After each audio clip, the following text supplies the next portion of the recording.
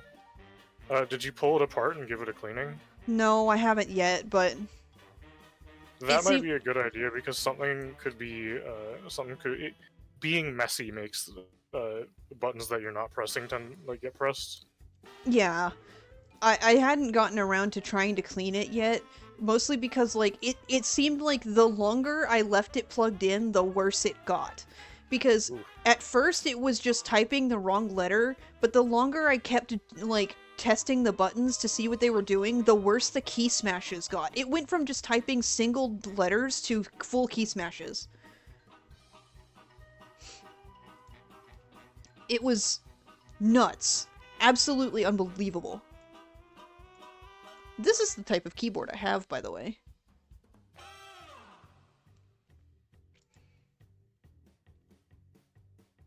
This is called a Microsoft Natural Ergonomic Keyboard 4000. This thing is $130. That's because it has shape. It's nice shape. Feels good. This keyboard that I'm using now is too small, so I keep accidentally hitting the enter key when I'm trying to put an apostrophe. Cause like, I need to emphasize, this thing is huge. This thing that this ergonomic keyboard is huge. And then all of these like newer keyboards that a lot of PCs come with are these teeny tiny slim little light keyboards. They're like not even an inch thick, kind of whatever. And they're compact, and I hate it.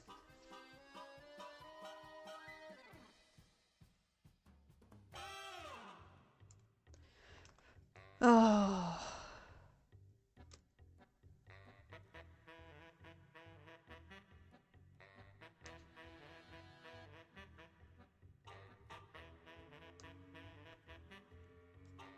I need to go to bed. I just looked at my clock again. I should get a it's clock 1 for my a.m. over office. here. I just made mixed garden salad. That's not what I wanted to do. There's a person at my world event named Warmest Blanky, plan tag LGBT. You can't cut tomatoes. This is a scam. I started, decorating my office, by the way. Ooh. It's only posters for now, but... Posters are Very good. nice. Also, wow, that is a interesting looking keyboard. Make sure to go to all the secondhand shops. That's where you can find cool stuff. Oh yeah. I have a scroll of some kind.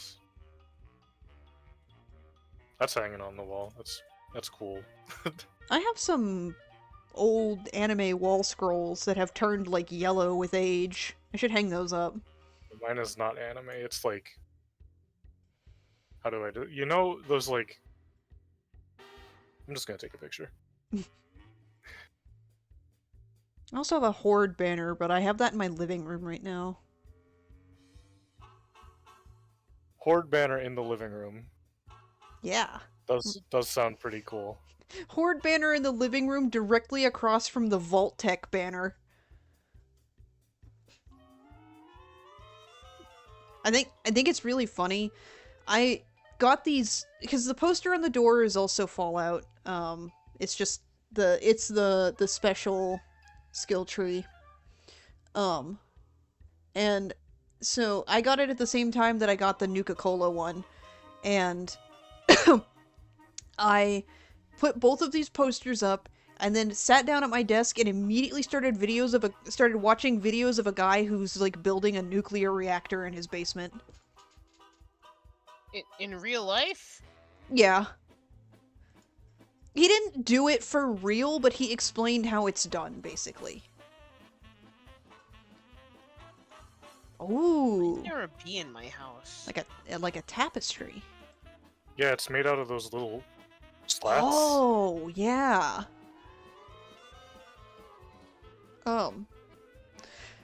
It's that same guy who did the video where he made, like, basically DK bongos, but ass-shaped to play Muse Dash. Oh, that guy. It's that guy. I've been watching a lot of his videos lately, and I kind of wish I had the know-how to do stuff like that, because that looks like a lot of fun. He had one video... Actually, one of his videos is recreatable if you have no knowledge of engineering, because he didn't actually do any engineering in it. He was showing how to basically make any ice cream flavor you want. Using a... what is it called? An ultrasonic cleaner and one of those gelato makers. The flat ones that you scrape the ice cream off of. And basically the way you do it is you use the ultrasonic cleaner. The one that he had specifically could fit 4 small mason jars in it. And what you do to make the ice cream, basically, is you put a little bit of cream in the jar, and then whatever your flavoring is in the rest of the jar, seal it, put it in the cleaner, turn the cleaner on for 30 minutes, use it like you would normally use the thing, and it will infuse whatever flavor into the cream. Then you strain the cream into a bowl, and then mix it with your regular ice cream ingredients, and make it like you would make normal ice cream on the gelato maker. And it basically gives you an ice cream flavored like anything you want that you could put in that little jar. Ooh. And that's really cool! That is a really cool trick to making That your is own cool. ice cream at home. He did it with like hot dogs and ramen packets.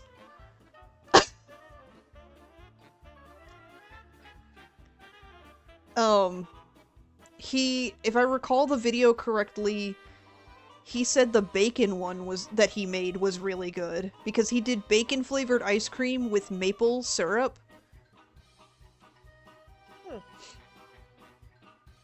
But that seems like something that I would want to try. Not with like weird flavors necessarily, but just like make any ice cream I want at home. Are you kidding? That'd be I could awesome. finally make sea salt ice cream. I would cream a dog. Ooh. I Hot mean, dog, hot dog. no, I know, no, I know what you meant, but like, my question is, plain? Like, would you like grill it first for like a grilled flavor, or just straight out of the package? Well, they're already pre-cooked. Right, they're pre-cooked, but like grill flavor. Grilled hot dog. But I guess the other question is, once it's in ice cream form, would you put regular condiments on it too? No, the condiments get creamed too. No. Thoroughly integrate the ingredients into the cream. Now, That's right, the bun's See- going into. No. Hear me out. You don't put the bun in. you leave the bun out and you put scoops into the bun. This seems like just kind of blending the dog I mean, and the condiments. And then yeah, just doing it normal. Because, like, if you're gonna cream, you serve it in a cone. You know? I guess. The dog cream goes in the cone. Or like, Or else it's not a proper ice cream.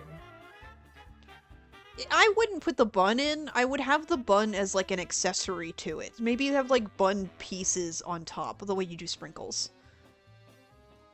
You know?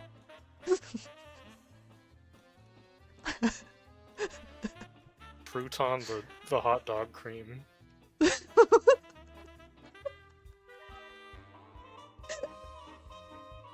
Also, that Vault-Tec poster is awesome. Thanks. I'm sorry, I was started imagining what a hot dog ice cream would taste like, and I don't know whether or not it would be something that would be kind of alright, or if I would just get sick immediately. It would taste like I hot mean, dog. Yeah, okay. but if you're making it ice cream, it'd be sweet too, right? No. Well, that depends on how much of the syrup you put in it, because you are making the ingredient, you are putting together the ingredients yourself to make it the ice cream form. So that would include like the milk and the syrup that typically go into ice cream.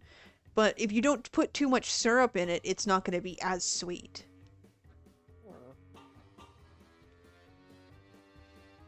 So that would be up to your discretion of how sweet you would want it, but I agree, I don't like the idea of it being sweet.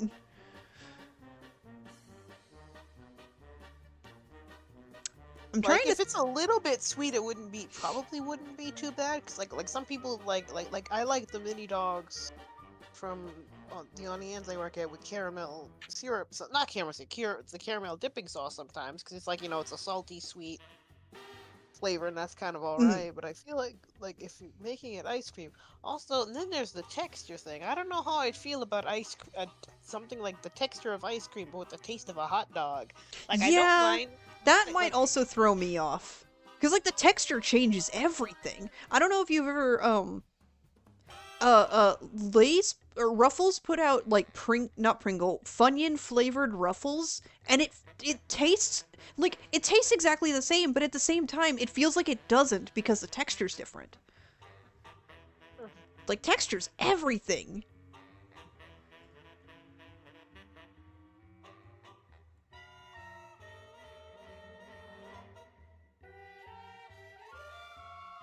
I don't know. I'm just trying to think, like...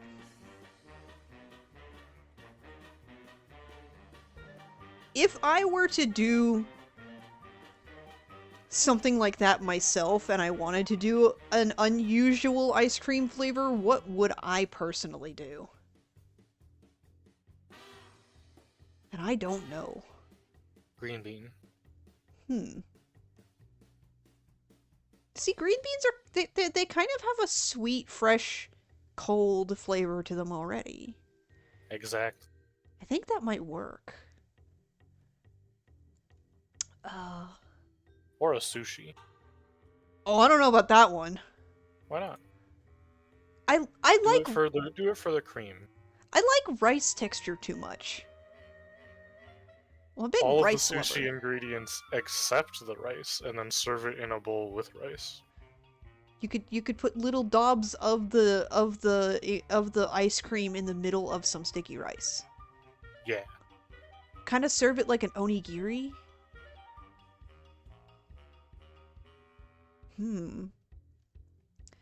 Jay is missing out on the best conversation ever.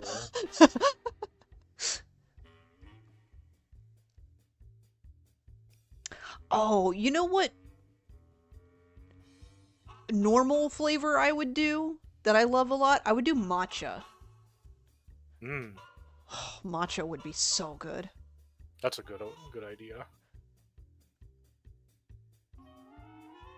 Oh, I know what weird one that I would do. I'd do pickle.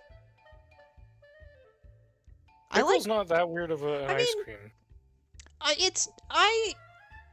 maybe it's not that weird because like I do like pickle snow cones. You have a place where you are that gives pickle cones? Yeah.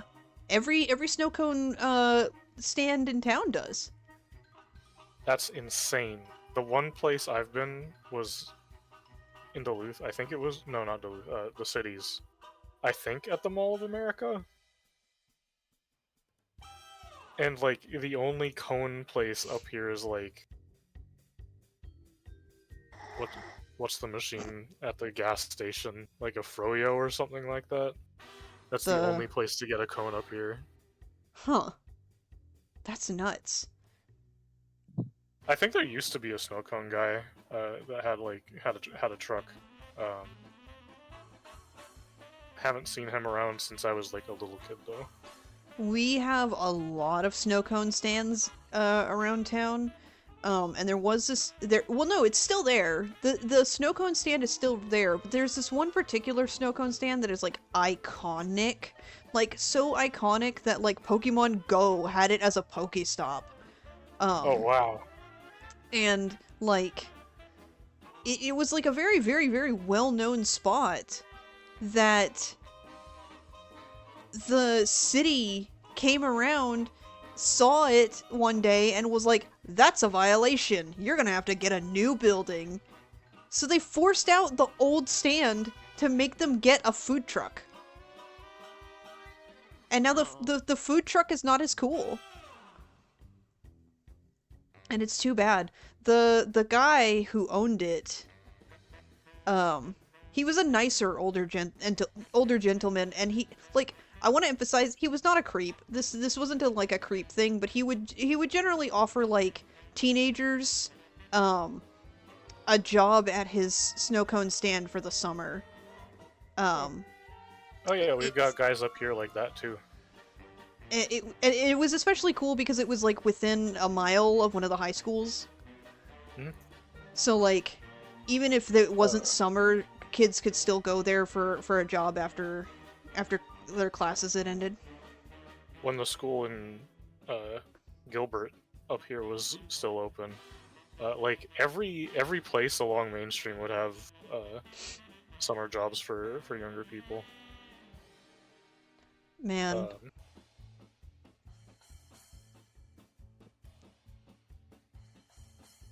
oh, I just remembered one of the snow cone stands. Oh, well, I want to loop back around for a second and say every snow cone stand here in town serves pickle snow cones. The thing is that like Texans love pickle flavor for some reason. I couldn't explain it to you. I am definitely one of those kinds of Texans. So much so that like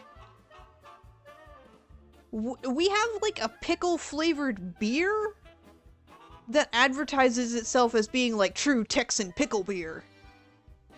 And it's like made in state.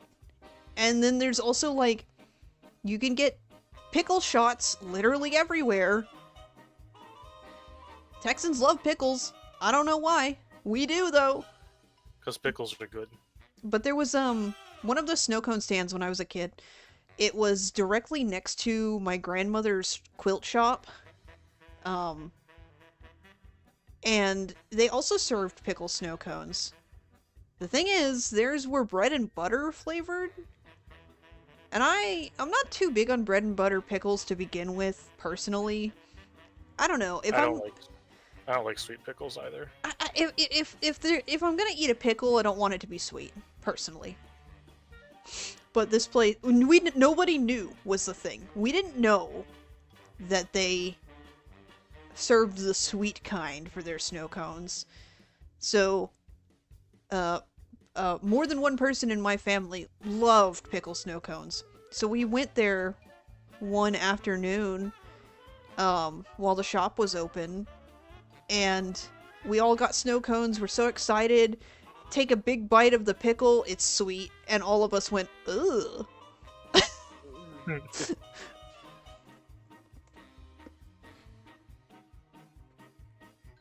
Oh no. I'm getting a notification on my phone that says extreme cold warning. Uh-oh. Uh-oh. Mine's been saying that all week. Because it is, like I said, -20 up here. It's always -20. I don't want it to be -20 anymore. You, you, would you like it to be 1 degrees? Because it's gonna be 1 Yes. degrees here. Yes, please make it 1 degrees. Anything is better than negative numbers. Oh. I don't want it to be negative here, but 1 degrees also sucks. Personally. Well, yeah, On the because bright normal side, in your March is region next is like month. We're true. gonna have daylight savings at the spring Ooh. equinox, and then it'll start getting brighter and warmer. Mm-hmm. I do like being able to see the sun again. To be fair, it was in the 80s recently here, so... Well, see, But- that's the thing about your region and going negative like now. It sounds like you guys in Texas end up with like temperature shock fairly often. I mean, that's the thing, is that, like... 1, that is true. And 2, a very common saying around here is if you don't like the weather, wait 5 minutes, it'll change.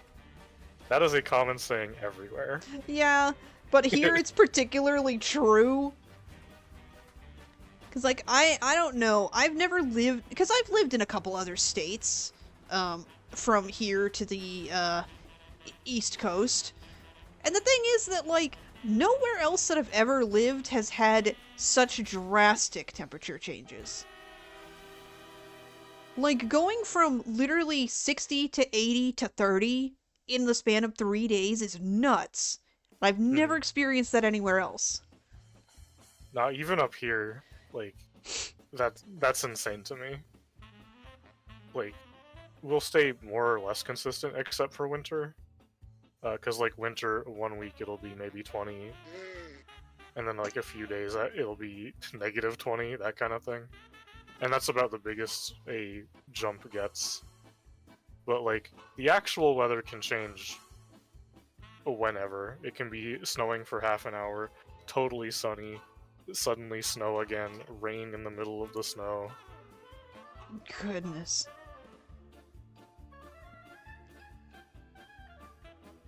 But that's just because, like, one, like, there's constant, like, wind and, usually colder temperatures coming off Lake Superior. Mm-hmm. And then the, what's that thing called? The jet stream, comes the